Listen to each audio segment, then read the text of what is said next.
So let's get into the pressing patterns of play and what I think really lends itself nicely to an Andoni Iraola system, okay? So he will press from the front, and I mentioned pressing is very, very important. But what you see with an Andoni Iraola team is Kerkez will press into the half space in that area. Now, this will be led by a trigger point.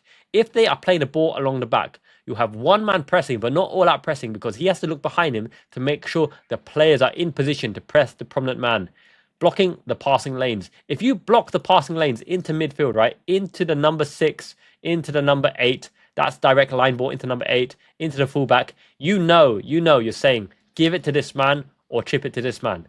You don't press and you don't man mark everybody.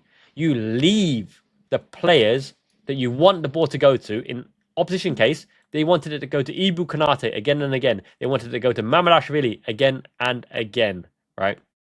Because they know that the passing is weak. If this was Wan-Bissaka, you want the ball to go to Wan-Bissaka again and again.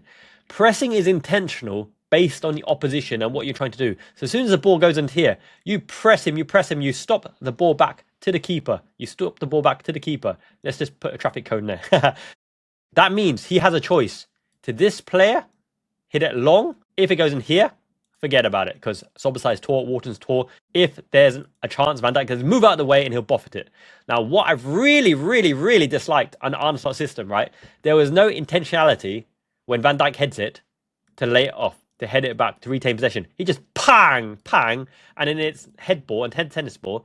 And Arne Slot had the temerity to say long ball, set pieces, junk ball. They bypassed the press with a long ball. And then we gave it back to them because we just headed it with no intention. We headed it in a direction without heading it to a player.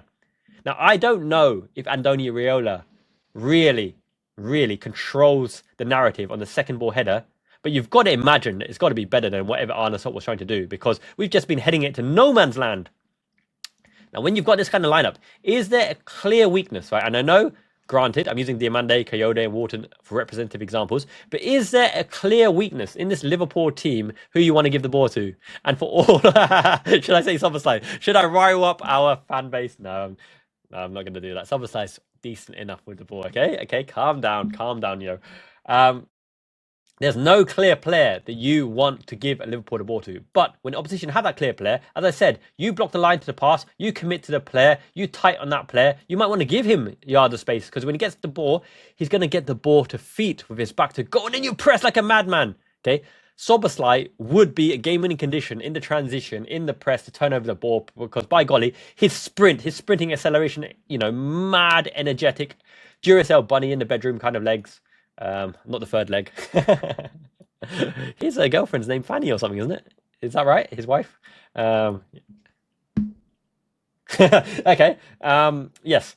You allow him to press, to impress, to win the ball back, and then you're off. And my goodness, if you have Diamande, Wirtz, Isak in front of you on the press, you better not be going backwards. You better be looking forward, I'll tell you that. Especially when you win the ball on a tackle, you're looking forwards already. Okay? So that's hopefully what Andoni Iraola can get out of him.